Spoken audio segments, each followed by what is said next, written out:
நல்லா கவனிங்க. என் அண்ணன் திலீபன் அவர்கள் பேசிய உரை இன்று இருக்கு, தட்டி பார்த்தீங்கன்னா நீங்க கேட்கலாம். ஒரு வல்லாதிக்கத்தின் தலைவர் போறார், ராணுவ அணிவகுப்பு மரியாதை நடந்து கொண்டிருக்குது. அங்க விஜய்முனி என்கிற ஒரு ராணுவ வீரன் துப்பாக்கி கட்டையால ஓங்கி பிடரில் அடிக்கிற காட்சி இன்றும் இருக்கு.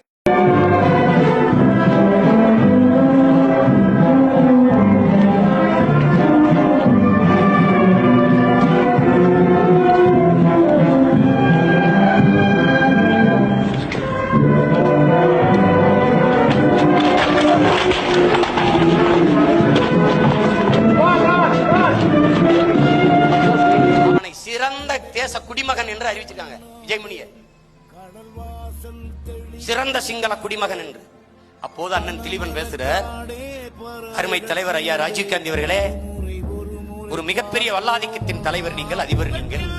உங்களுக்கு ராணுவ அணிவகுப்பு மரியாதை கொடுக்கிற போது ஒரு சிங்கள ராணுவ வீரன் கட்டையால், துப்பாக்கி கட்டையால் ஓங்கி பிடரில் அடித்தான். வழிதாங்க முடியாமல் நீங்கள் அடித்து பிடித்தீர்கள். அந்த ஒரு நொடி பொழுதில் நீங்கள் சிந்தித்திருக்க வேண்டாமா ஐயா?